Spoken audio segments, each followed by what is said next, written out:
Hi friends, मैं आकांक्षा शर्मा जी की with आकांक्षा में आपका स्वागत करती हूँ। फ्रेंड्स, आज हम बहुत ही महत्वपूर्ण टॉपिक करने वाले हैं। प्रसव अवस्था क्या होती है, प्रसव अवस्था और प्रसव अवस्था क्या होती है, कैसे प्रसव होता है।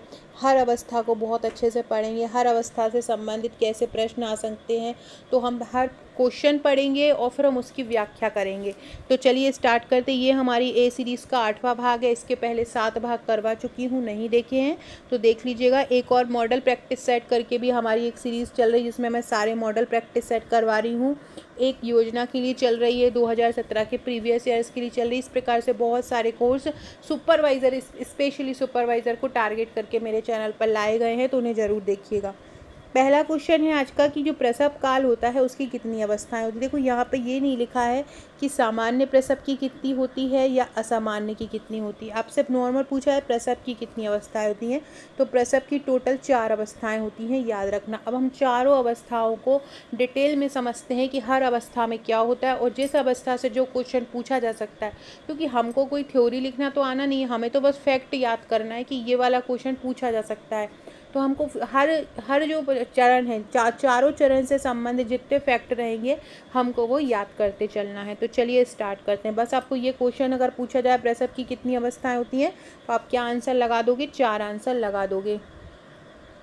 फ्रेंड्स, ये एक गर्भस्थ शिशु है। जब ही जैसे ही प्रसव होना आरंभ होता है तो कुछ इस तरह की संरचना बनती है। जैसे कि ये आपको एक पतली सी ये इस तरह से नली दिख रही होगी, इसको ग्रीवा बोलते हैं।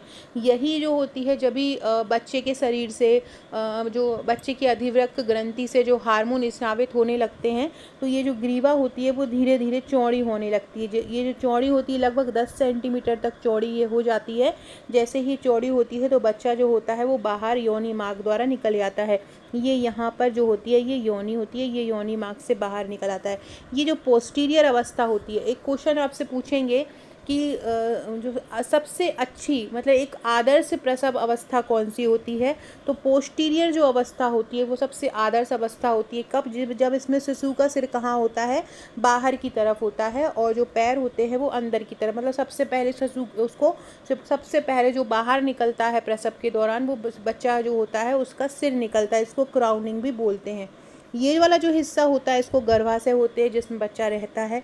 ये अपरा होता है, ये जो रेड रेड कलर का दिख रहा है आपको, ये अपरा होता है। यहाँ से ही बच्चे को पोषण पदार्थ मिलते हैं, यहीं से ही बच्चे का जो उत्सर्जन पदार्थ होते हैं वो बाहर से निकल जाते हैं। यही जो है भ्रूण को पोषण प्रदान करता है। कौन? अपरा। और ये जो आपको एक ये जो नली सी दिख रही होगी, ये इस प्रकार की ये जो नली होती है ये गर्भनाल होती है। ये इसी गर्भनाल के द्वारा जो माता और बच्चे आपस में जुड़े होते हैं, जैसे ही बच्चा हो जाता है तो इस नलिका को जो है काट दिया जाता है। तो इस प्रकार से बच्चे के संबंधी जितने भी अंग होते हैं वो मैंने आपको इस चित्र के द्वारा समझा दिए। आई होप आपको समझ में आ जाएगा। ये ग्रीवा है। आगे आपको हम ग्रीवा के बारे में बात करेंगे अपन जब प्रसव काल के चरण पढ़ेंगे, कि जो ग्रीवा होती है, यही जो ग्रीवा होती है यही चौड़ी होती है। यही वो हिस्सा है जो जहाँ से बच्चा बाहर निकलता है। आप में से बहुत सारी लेडीज़ ऐसी हैं जो माँ बन चुकी हैं, तो आप लोगों को ज़्यादा आइडिया होगा। उसके बाद ये जो अवस्था होती है जिसमें बच्चे का सिर पहले आता है, वो पोस्टीरियर अवस्था होती है। सब प्रसव की सबसे आदर्श अवस्था यही होती है। ये जो गर्भाशय होता है ये अपरा, अपरा को हम प्लेसेंटा बोलते हैं। ये वो होता है मानव का जो एक अस्थायी अंग होता है, मादा का मतलब जो फीमेल होती है उसका एक अस्थायी अंग होता है, जो कि भ्रूण को या बच्चे को पोषण प्रदान करता है, उस तक ऑक्सीजन पहुंचाता है, उसके उत्सर्जन पदार्थ को बाहर निकालता है। और ये जो बच्चे से जुड़ी हुई होती है, ये जो इस प्रकार की जो पिंक कलर की ये है गर्भनाल जिसको हम बोलते हैं।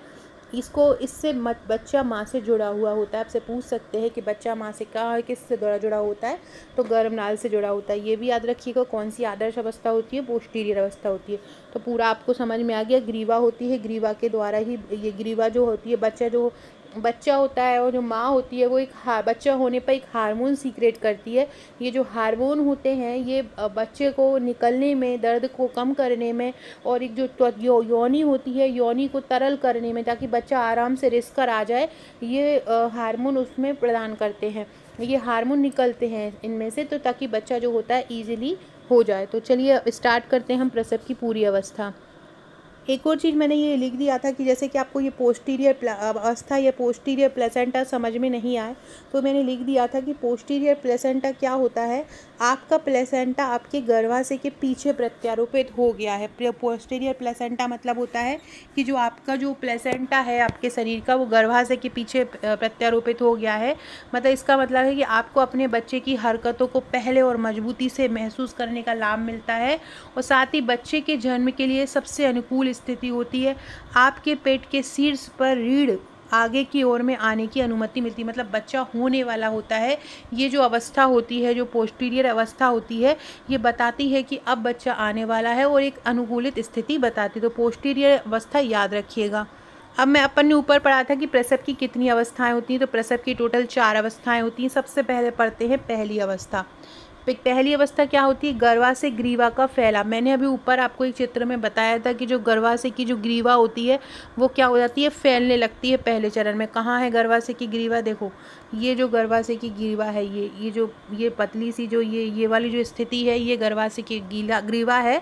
ग्रीवा को हम गर्दन भी बोलते हैं, और ये यहाँ से फैलने लगती है। आजकल ग्रीवा का कैंसर भी बहुत ज़्यादा देखने को मिल रहा है औरतों में, ग्रीवा कैंसर। तो ग्रीवा कैंसर यहीं पर ही होता है, इसी स्थिति में, इसी हिस्से में ग्रीवा का कैंसर हो जाता है। तो गर्भाशय ग्रीवा का फैलाव होता है प्रसव के पहले चरण में। प्रसव के दौरान निकलने वाले हार्मोन के कारण गर्भाशय का जो ग्रीवा है, मतलब गर्भाशय की जो गर्दन है, वो क्या होती है, पतली हो जाती है और खुलना स्टार्ट हो जाती है। योनि जो होती है प्रसव के लिए बच्चे को गुजारने के लिए कितना मतलब जो ग्रीवा होती है उसको कितना सेंटीमीटर तक फैला होना चाहिए, लगभग 10 सेंटीमीटर तक फैला होना चाहिए, जो फैलना शुरू हो देती है। ये पूछा जाता है आपसे कि बच्चे प्रसव के दौरान बच्चे को बाहर निकलने के लिए जो गर्भाशय की ग्रीवा है वो कितने सेंटीमीटर तक फैली होना चाहिए, तो वो 10 सेंटीमीटर तक फैली होना चाहिए। अक्सर ये वाला क्वेश्चन पूछा गया है, तो जहाँ पर मैंने ये हाईलाइट करके बनाया है उसको याद रखिएगा कि गर्भाशय की दीवार को कितना सेंटीमीटर तक फैला होना चाहिए, 10 सेंटीमीटर तक फैला होना चाहिए। प्रसव का पहला चरण संकुचन शुरू होने के साथ ही शुरू होता है। जैसे ही गर्भाशय की ग्रीवा में संकुचन शुरू हो जाता है तो ग्रीवा फैलनी स्टार्ट हो जाती है, और ये तब तक शुरू होता है जब तक कि ग्रीवा जो होती है पूरी तरह से फैल नहीं आ जाती है। लगभग 12 घंटे का समय होता है। इसमें 2 फेज होती हैं। एक होती है लीटेट फेज जो कि 4 से 6 घंटे की होती है, इसमें दर्द होना शुरू होता है। और एक होती है एक्टिव फेज जो कि 2 से 3 घंटे की होती है, इसमें दर्द तेज होता है। तो याद रखिएगा जो प्रसव का पहला चरण होता है 2 भागों में बटा होता है, एक होता है लीटेट फेज और एक होता है एक्टिव फेज। जैसे ही रात के समय आपने देखा होगा कभी कभी महिलाओं में दर्द होना थोड़ा थोड़ा सा स्टार्ट होता है, तो ऐसा लगता है कि होने वाला है, और कभी कभी हम उनको 10 घंटे पहले ही लेके चले जाते हैं। लेकिन तो क्या होता है कि कुछ लीटेट फेज में एक निष्क्रिय अवस्था होती है, मतलब थोड़ा दर्द होना स्टार्ट हो जाता है लेकिन पूरी तरह से प्रसव होने के लिए नहीं बनता। ये 12 घंटे पहले से स्थिति स्टार्ट हो जाती है। और जो लीटेट फेज होता है वो कब से कब तक होता है, 4 से 6, प्रसव होने के 4 से 6 घंटे पहले। और एक्टिव फेज क्या होता है, जो प्रसव होने के 2 से 3 घंटे पहले स्टार्ट होता है। तो दोनों जो पहला चरण होता है वो 2 फेज से होकर गुजरता है, लीटेट फेज और एक्टिव फेज। लीटेट फेज कितने घंटे की होती है, 4 से 6 की, और एक्टिव फेज कितने की होती है, 2 से 3 घंटे की। दूसरा चरण में बच्चे की डिलीवरी होती है। बच्चे के जन्म का दूसरा चरण तब शुरू होता है जब गर्भाशय की पूरी तरह से जो ग्रीवा है वो कितनी फैल जाती है, 10 सेंटीमीटर। 10 सेंटीमीटर जरूर याद रखिएगा। और बच्चे की डिलीवरी के साथ ये समाप्त हो जाती है। यह जो चरण होता है दूसरा चरण, ये 20 मिनट से लेकर 2 घंटे के बीच रह सकता है। याद रखिएगा बच्चे की डिलीवरी का जो समय होता है वो कब से कब तक रह सकता है, वो 20 मिनट से 2 घंटे के बीच रह सकता है। पहली बार माँ बनने वाली माताओं और एपिड्यूरल से पीड़ित लोगों को इसमें समय लग जाता है। जो पहली बार माता बनती हैं या जो एपिड्यूरल बीमारी से पीड़ित होती हैं, ऐसी जो महिलाएं होती हैं उनको समय लग जाता है, याद रखिएगा।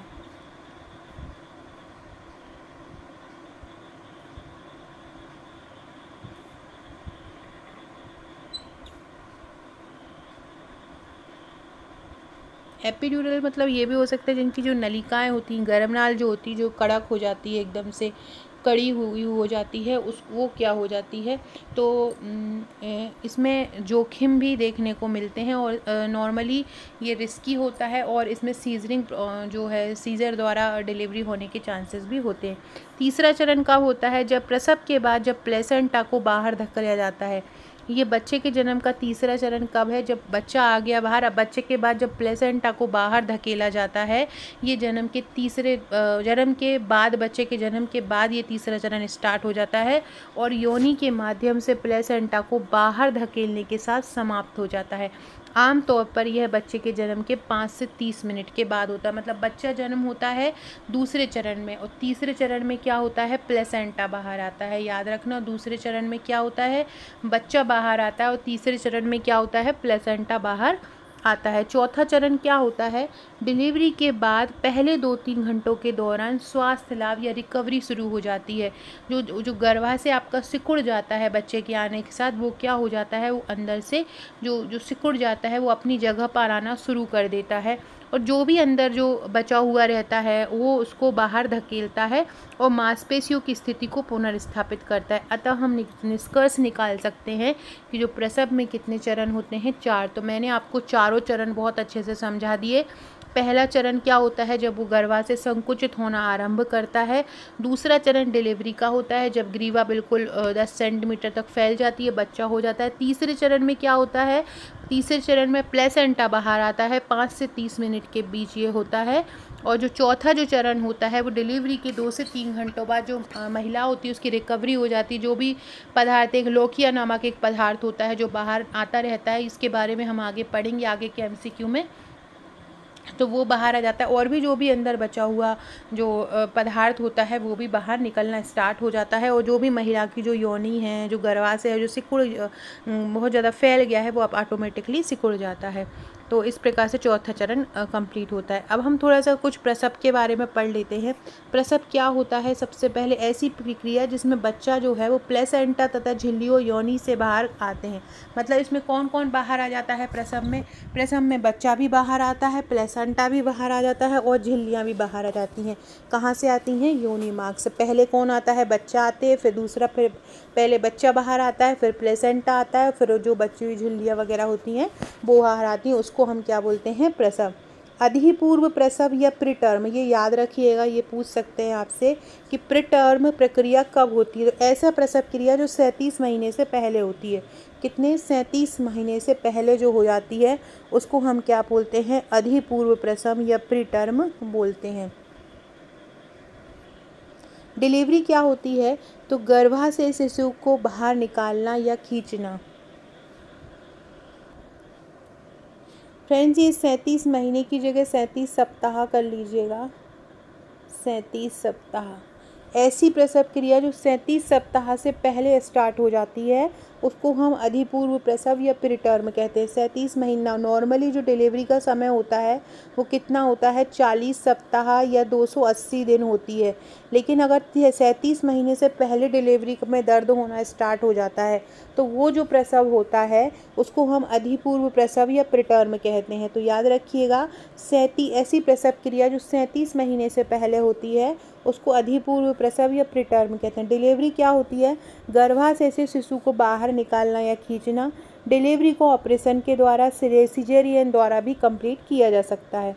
इस प्रकार डिलीवरी जो है वो उदर मार्ग या स्वतः योनि मार्ग से भी हो सकती है, जबकि प्रसव जो होता है वो केवल योनि मार्ग से ही होता है। डिलीवरी जो होती है या तो वो उदर मार्ग या स्वतः योनि मार्ग से भी हो, उदर द्वारा भी कर सकते हैं पेट में चीरा लगा के, और योनि मार्ग से भी, जबकि प्रसव केवल योनि मार्ग से ही होता है। सिजेरियन उदर के द्वारा और गर्भाशय में छेदन द्वारा यह गर्भाशय के 28 सप्ताह से पहले नहीं करना चाहिए। ये आप याद रखना। सिजेरियन जो होती है, मतलब जो ऑपरेशन होता है उदर के द्वारा या गर्भाशय में छेद के द्वारा जो ऑपरेशन होता है वो गर्भावस्था के 28 सप्ताह से पहले नहीं करना चाहिए। ये रिस्की हो सकता है। ये पूछेंगे कि जो सिजेरियन जो डिलीवरी है वो कितने सप्ताह से पहले नहीं करना चाहिए? 28 सप्ताह से पहले नहीं करना चाहिए। सामान्य प्रसव जो कि गर्भस्थ शिशु की पूर्ण गर्भ में पूर्ण अवधि पर होता है उसे क्या होता कहलाते हैं? तो याद रखो, जो यूटोशिया होता है या जिसको हम एपिसियोटोमी भी बोलते हैं, ये सामान्य प्रसव की अवस्था होती है। दो प्रकार के प्रसव होते हैं, एक होता है यूटोसिया और एक होता है डिस्टोसिया। याद रखना, एक होता है यूटोसिया और एक होता है डिस्टोसिया। जो सामान्य प्रसव होता है उसको हम क्या बोलते हैं? यूटोसिया। और जो असामान्य प्रसव होता है उसको क्या बोलते हैं? डिस्टोसिया। सामान्य प्रसव क्या कहलाता है? यूटोसिया। और असामान्य क्या कहलाता है? डिस्टोसिया। यूटोसिया को ही एपिसियोटोमी कहते हैं। सामान्य प्रसव में बच्चे का सिर पहले आता है और असामान्य प्रसव में सिर पहले नहीं आता, पहले पैर पहले आते हैं। तो दोनों स्थिति याद रखिएगा कि सामान्य प्रसव में क्या होता है? बच्चे का सिर पहले आता है और असामान्य प्रसव में क्या होता है? बच्चे के पैर पहले आते हैं।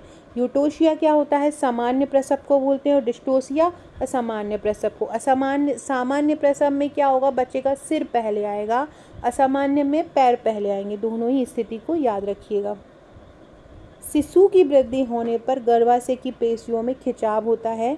जैसे ही प्रसव आरंभ होता है, इसके कारण गर्भाशय में एक प्रोस्टाग्लैंडिन हार्मोन होता है, उसका स्रावन होने लगता है। प्रसव आरंभ होने पर कौन सा हार्मोन स्रावित होता है? एक प्रोस्टाग्लैंडिन। ये याद रखना, प्रोस्टाग्लैंडिन हार्मोन स्रावित होता है। एक और फैक्ट, ये आपसे पूछेंगे पार्ट्यूरेशन क्या होती है? पार्ट्यूरेशन क्या होता है? तो शिशु के जन्म देने की क्रिया। पार्ट्यूरेशन क्या होता है? शिशु के जन्म देने की क्रिया। इसके हम एमसीक्यू भी लगाने वाले हैं अभी। बच्चे के जन्म देने के बाद सबसे पहले बच्चे के मुंह और नाक को साफ़ किया जाता है, ये भी याद रखना। कभी कभी बच्चे के मुंह और सांस की नलिका में कुछ अंदर चिकने पदार्थ चले जाते हैं, तो इसलिए उनको साफ़ किया जाता है। इसके बाद बच्चों को अच्छी तरह से साफ़ कपड़े में लपेट देते हैं, जिससे बच्चे के शरीर का तापमान बना रहे। इसको कभी कभी माँ से बोला जाता है कि बच्चे को माँ से चिपका के रखा जाए, उसको हम कंगारू केयर भी बोला जाता है, जिसमें बच्चा जो है माँ के साथ चिपका रहता है। अगला क्वेश्चन करने से पहले फ्रेंड्स, ये हमारा महिला सुपरवाइज़र का पैकेज है। हमारा जो सुपरवाइज़र का पैकेज है, इसमें हम ऑनलाइन ऑफलाइन दोनों तैयारी कराते हैं। एक ही पैकेज रहता है, एक ही रेट रहता है। उसमें हम आपको ऑफलाइन 7 बुकलेट भी डिलीवर करवाते हैं और साथ में डेली हमारे टेस्ट भी देते हैं, डेली टॉपिक भी तैयार करवाते हैं। सारा कुछ आपको दिया जाता है। हमारे जो नोट्स रहते हैं उसमें 7 बुकलेट रहती हैं। इसका चार्ज 1399 है प्लस 100 रुपीज़ इसमें कोरियर चार्ज है। 1499 टोटल है। भारत में कहीं भी रहते हो ये आपको डिलीवर हो जाएंगी। 7 बुकलेट में आपको बुक के साथ साथ तुरंत आपको हम एक ग्रुप से जोड़ लेते हैं, जहां हम आपकी दिन भर तैयारी कराते हैं। दिन भर आपके क्वेश्चन याद होंगे, एग्ज़ाम तक आपके हज़ारों प्रश्न याद हो जाएंगे। इसमें पहली बुकलेट आपको पोषण और स्वास्थ्य में सभी पूरा करंट डाटा मिलेगा। नए बजट से संबंधित जो भी महिला और बच्चों से संबंधित जो भी तथ्य रहेंगे सारे कुछ कवर कराए जाएंगे। योजना एवं संस्था की दूसरी बुकलेट रहेगी। तीसरी गणित तर्क शक्ति कंप्यूटर की रहेगी। चौथी शिशु की देखभाल एवं प्रारंभिक शिक्षा की रहेगी। अगली जो बुकलेट रहेगी वो महिला पर्यवेक्षक की संपूर्ण सिलेबस को कवर करते हुए 3000 प्लस एमसीक्यू की रहेगी। प्रैक्टिस सेट रहेगा जिसमें, और ये 6वीं बुकलेट नियम अधिनियम शारीरिक संरचना विकास की अवधारणा की रहेगी और 1000 वन लाइनर की बुकलेट मिलेगी। साथ में मिलेगा एक व्हाट्सएप का ग्रुप और एक टेलीग्राम ग्रुप। ये पेड ग्रुप रहेंगे, प्राइवेट ग्रुप रहते हैं, उन्हीं को मिलते हैं जो हमारे नोट्स परचेज करते हैं। बहुत ही ईजी लैंग्वेज में इनको तैयार करवाया जाता है, बहुत ही ईजी लैंग्वेज में टॉपिक तैयार करवाए जाते हैं। तो ये 7 बुकलेट जो आप लेना चाहते हैं और साथ ही हमारे रोज ग्रुप से तैयारी कराना चाहते हैं, आपको हफ्ते में एक दिन टेस्ट नहीं, आपको बिल्कुल रोजाना टेस्ट देने मिलते हैं। हम रोजाना टेस्ट लेते हैं आपका, रोज हम एक पीडीएफ देते हैं। आपको नहीं बोलते हैं कि आप तैयार करो, हम रोज आपको एक पीडीएफ देते हैं तैयार करके। बहुत ही इजी लैंग्वेज में पीडीएफ तैयार करके दी जाती है। कोई भी टॉपिक दे दिया जाता है, चाहे वो आईसीएमआर रिपोर्ट का कोई तत्व दे दिया जाए, चाहे प्रबंधन दे दिया जाए, चाहे बाल विकास के सिद्धांत दे दिया जाए। जैसे कि आज मैंने टीकाकरण का टॉपिक दिया है, कल सामुदायिक संगठन दिया था, उसके पहले मैंने संप्रेषण दिया था। अब कल मैं आप उनको अधिनियम याद करवाऊंगी हमारे ग्रुप वालों को। कोई भी चीज़ अगर नहीं होती है तो हम उसको ट्रिक द्वारा भी याद करवाते हैं। तो आपको वो एक ऑफलाइन कोचिंग का भी काम करेगा, एक ऑनलाइन कोचिंग का भी काम करेगा, और ये ऑफलाइन सातों की सातों बुकलेट भी आपके पास पहुंचेगी। इस प्रकार का प्रैक्टिस सेट भी आपको मिलेगा जिसमें 3000 प्लस MCQ रहेंगे। तो अगर आप हमारे मतलब 1499 में आपको ये नोट्स मिल रहे हैं, सारे के सारे 7 बुकलेट मिल रही हैं, प्लस एक व्हाट्सएप का ग्रुप, प्लस एक टेलीग्राम का ग्रुप, प्लस टेस्ट सीरीज़। रोज़ाना टेस्ट आपको देने को मिलेगा। रोज़ाना आप टेस्ट देंगे उतने ज़्यादा आपके प्रश्न तैयार होंगे।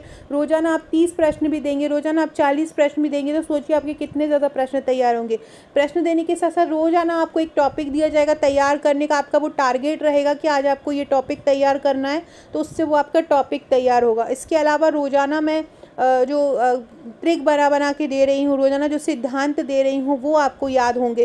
तो एक आप लोग का एक टारगेट फिक्स हो जाएगा कि अब हमारा ये टॉपिक तैयार हो गया है। अगर आप बिजी रहते हैं, हाउसवाइफ हैं या कहीं काम करने जाते हैं, तो एक बहुत ही अच्छा एक पूरा का पूरा मटेरियल आपको हम दे रहे हैं ओनली 1499 में।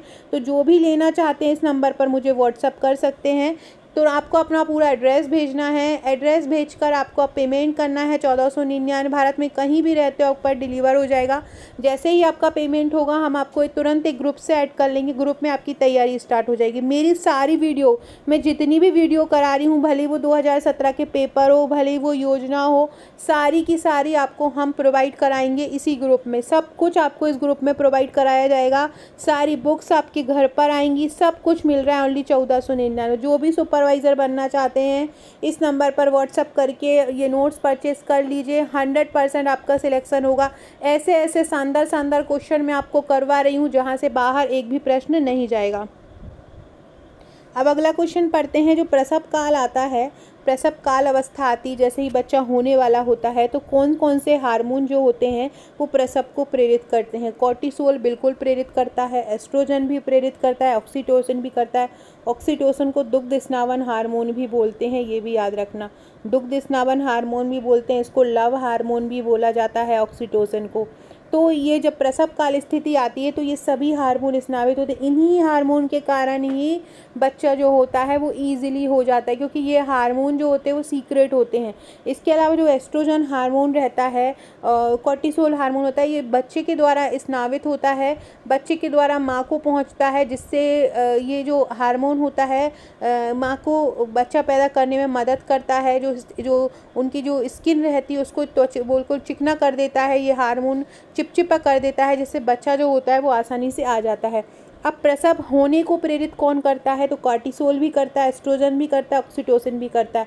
तीनों हार्मोन का नाम याद रखना, ये तीनों ही प्रसव को प्रेरित करते हैं। अब हम पढ़ लेते हैं इसके बारे में। गर्भवती माताओं के गर्भ के बाहर निकलने की क्रिया को शिशु जन्म या प्रसव कहते हैं। प्रसव एक जटिल तंत्रिका अंतः स्नावी क्रियाविधि द्वारा प्रेरित होता है। ये भी आपसे पूछ सकते हैं कि प्रसव कौन सी क्रिया है, तो एक जटिल अंतः स्नावी क्रियाविधि है। प्रसव के लिए जो संकेत होते हैं वो पूर्ण विकसित गर्भ एवं अपरा में उत्पन्न होते हैं। प्रसव के लिए जो संकेत होते हैं वो कहाँ से होते हैं, पूर्ण विकसित गर्भ एवं अपरा से उत्पन्न होते हैं। प्रसव के लिए संकेत जो मिलते हैं कहाँ से मिलते हैं, जब गर्भ क्या हो जाता है, पूर्ण विकसित हो जाता है। अपरा क्या होता है, अपरा मैंने बताया, अपरा जो प्लेसेंटा होता है, जहाँ से बच्चे को पूरा का पूरा पोषण प्राप्त होता है, ऑक्सीजन प्राप्त होती है और उत्सर्जित पदार्थ बाहर निकलते हैं। ये सभी संकेत जो हैं गर्भ एवं प्लेसेंटा द्वारा उत्पन्न होते हैं, जो गर्भाशय में हल्का संकुचन पैदा करते हैं। गर्भाशय मतलब जो गर्भाशय की जो ग्रीवा होती है वो क्या हो जाती है, संकुचित होने लगती है, वो चौड़ी होने लगती है धीरे धीरे, जिसे गर्भ उत्क्षेपण प्रतिवर्त भी कहते हैं, या इंग्लिश में बोला जाता है फीटल इंजेक्शन रिफ्लेक्स भी कहते हैं। यह मात्र पीयूष ग्रंथि से ऑक्सीटोसिन गर्भाशय में तीव्र संकुचन प्रारंभ हो जाता है। ये जो ऑक्सीटोसिन जो हार्मोन होता है वो कहाँ से निकलता है, ये भी पूछ सकते हैं। जो ऑक्सीटोसिन हार्मोन होता है वो पीयूष ग्रंथि से निकलता है। इसी हार्मोन के कारण माता और बच्चे का बहुत ज़्यादा लगाव होता है और बहुत ज़्यादा स्नेह होता है। तो ये ऑक्सीटोसिन हार्मोन का जो निकलना आरंभ होता है पीयूष ग्रंथि से, इसी समय आरंभ हो जाता है जब गर्भाशय में संकुचन आरंभ होता है। गर्भाशय के संकुचन तथा ऑक्सीटोसिन के स्नाव के बीच लगातार उद्दीपन के कारण यह संकुचन अत्यधिक तीव्र होता है। मतलब जो गर्भाशय की वो दीवार है, जब इसमें जो ऑक्सीटोसिन हार्मोन निकलना स्टार्ट होता है तो गर्भाशय की जो दीवार है वो चौड़ी होती जाती है। कितनी उसको चौड़ी होना रहता है, 10 सेंटीमीटर तक चौड़ी होना रहता है। जब 10 सेंटीमीटर तक ग्रीवा चौड़ी हो जाती है तो बच्चे का जो बच्चा जो होता है वो ईजिली निकल जाता है। इसी के कारण क्या होता है कि शिशु माता के गर्भाशय से जनन नाल द्वारा बाहर आ जाता है और प्रसव की क्रिया पूर्ण होती है। मतलब ऑक्सीटोसिन हार्मोन का बहुत ज़्यादा प्रभाव इस पर रहता है।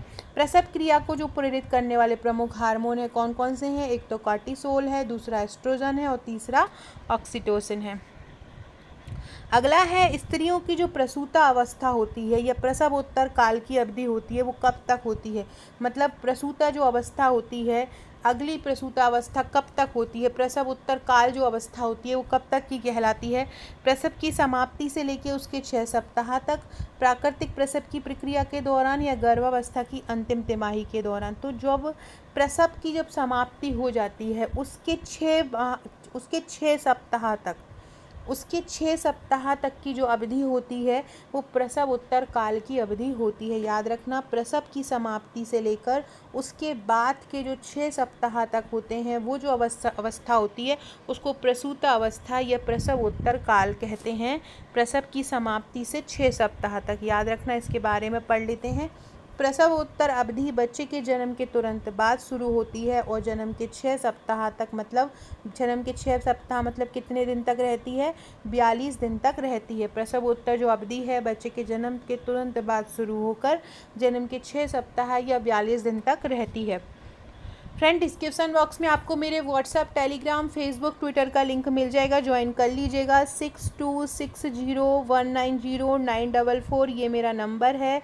यहाँ पर आपको मुझे व्हाट्सअप करके आप अपने सुपरवाइज़र ग्रुप से जुड़ सकते हैं, टेलीग्राम से भी जुड़ सकते हैं। ये जो पीडीएफ जो मैं तैयारी यहाँ पे कराती हूँ सारी पीडीएफ आपको मेरे नोट्स वाले ग्रुप में मिलेगी जो आपको नोट्स लेने पर मिलता है। ये सारा कुछ इससे भी बेटर तरीके से हम ग्रुप में कवर करवाते हैं। ये जो लौकिया की अब मैं बात कर रही हूँ, ये लौकिया बहुत इंपॉर्टेंट है। इस लौकिया का एक अलग से टॉपिक भी बनाऊँगी मैं, कल या परसों में छोटा सा वीडियो रहेगा, उसमें पूरे लौकिया को समझ में आ जाएगा। लौकिया के 3 चरण होते हैं वो भी आपको समझ में आ जाएंगे, तो वो मैं नेक्स्ट वीडियो जब लाऊंगी, क्योंकि अभी हम केवल प्रसव वाले क्वेश्चन पढ़ रहे हैं तो इसलिए लौकिया को अलग से नहीं समझा रही हूँ। तो लौकिया होता क्या है? प्रसव के बाद योनि स्नाव, गर्भावस्था के द्वारा निकलने वाला हार्मोन, गर्भनाल का एक प्रकार। तो ये हार्मोन भी नहीं होता है, गर्भनाल का एक प्रकार भी नहीं होता, ये होता है प्रसव के बाद योनि का स्नाव। योनि में से जो स्नाव होता है, क्या होता है? बच्चा हो गया। अब बच्चा होने के बाद क्या होता है कि जो माता का जो योनि रहती है, जो गर्भाशय रहता है, उसके छिद्र द्वारा कुछ पदार्थ निकलता रहता है। तो वो जो अपशिष्ट पदार्थ निकलता है उसको ब्लड भी बोलते हैं। ये धीरे पहले शुरू में ये डार्क ब्लड के रूप में होता है, आने वाले समय में ये धीरे धीरे लाइट होता जाता है और बाद में पूरी तरह समाप्त हो जाता है। मतलब बच्चे के जन्म के बाद भी माता में सीक्रेशन होता रहता है, उसको हम बोलते हैं लौकिया। याद रखिएगा, लौकिया क्या होता है? प्रसव के बाद जो योनि स्नाव होता है या योनि से जो स्नाव होता है उसको हम बोलते हैं लौकिया। लौकिया के 3 चरण होते हैं, वो चरण को मैं आपको कल वाली वीडियो में एक लौकिया करके लेके आऊँगी, उसमें आपको पूरा लौकिया समझाऊँगी। यहाँ आपको याद रखना है कि लौकिया क्या होता है। लौकिया प्रसव के बाद एक योनि स्नाव होता है। लौकिया प्रसव के बाद एक योनि स्नाव है। इसमें रक्त, बलगम, गर्भाशय ऊतक और आपके गर्भाशय के अन्य पदार्थ शामिल होते हैं। लौकिया रक्तस्राव के 3 चरण होते हैं। पहले कुछ दिनों तक रक्तस्राव बहुत ज़्यादा होता है, लेकिन कई हफ्तों में ये कम भी हो जाता है। अगला है, प्रसव के समय गर्भाशय की दीवारों पर संकुचन किस हार्मोन के द्वारा होता है? अभी मैंने ऊपर बताया था आपको, जो ऑक्सीटोसिन हार्मोन होता है वो गर्भाशय की दीवारों को संकुचित करने में मदद करता है, मतलब उसको फैलाने में मदद करता है। कौन सा हार्मोन? Oxytocin hormone. ये कॉर्टिसोल और रिलैक्सिन, ये दोनों हार्मोन भी बहुत इंपॉर्टेंट होते हैं माता के लिए जब बच्चा पैदा हो रहा होता है। लेकिन सबसे ज़्यादा जो ज़रूरी होता है, जो संकुचन, जो ग्रीवा को संकुचित करने में मदद करता है, वो कौन सा हार्मोन होता है? ऑक्सीटोसिन हार्मोन होता है।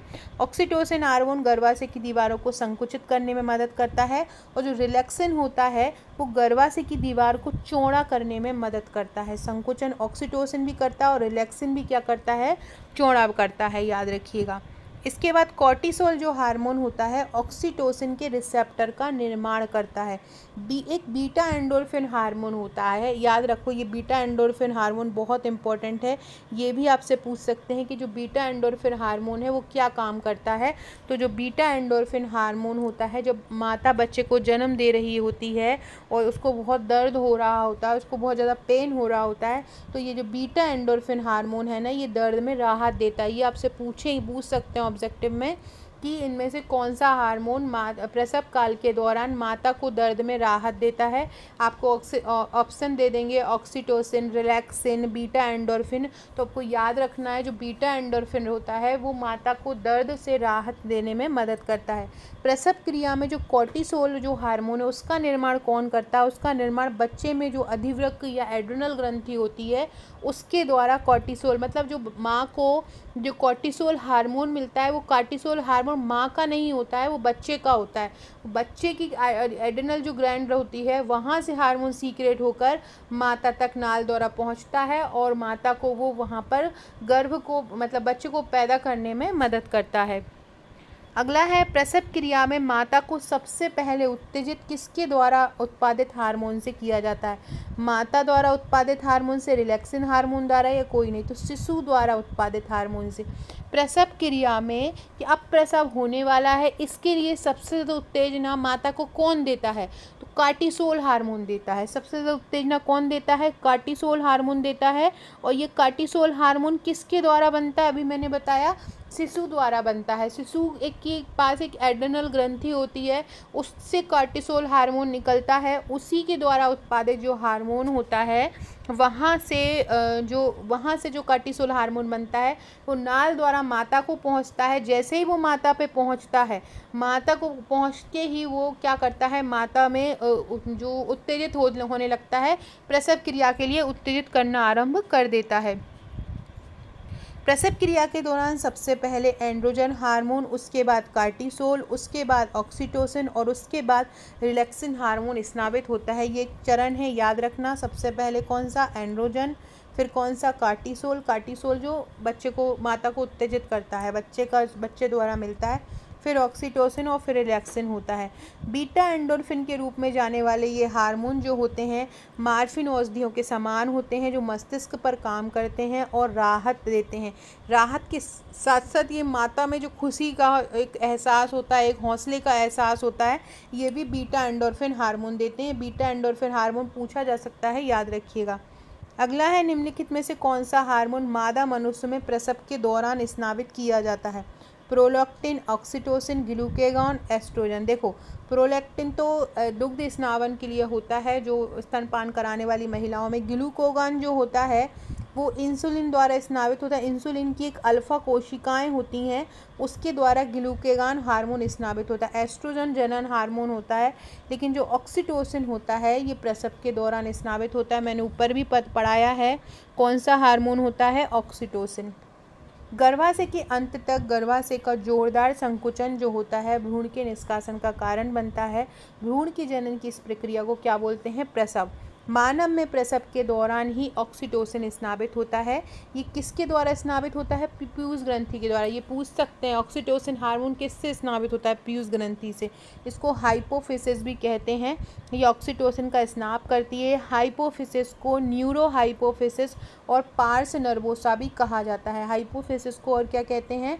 न्यूरो हाइपोफिसिस और पार्स नर्वोसा भी कहा जाता है। ऑक्सीटोसिन को हम प्रसव हार्मोन कहते हैं। किस हार्मोन को प्रसव हार्मोन कहा जाता है? ऑक्सीटोसिन को कहते हैं। एस्ट्रोजन के बारे में पढ़ें तो यह एक लिंग हार्मोन है जो मादा प्रजनन प्रणाली और जो माध्यमिक यौन विशेषताएं हैं उनके विकास के लिए जिम्मेदार है। ग्लूकोगॉन क्या करता है? अग्नाशय की जो लैगरहैंस की जो अल्फा कोशिकाएं हैं उसके द्वारा स्नावित होता है। कौन? ग्लूकेगॉन। इसके अलावा इसकी जो बीटा कोशिकाएं होती हैं लैगरहैंस की, उनके द्वारा इंसुलिन स्नावित होता है। और अल्फा कोशिकाओं द्वारा क्या स्नावित होता है? ग्लूकेगॉन। ये पूछा जा सकता है।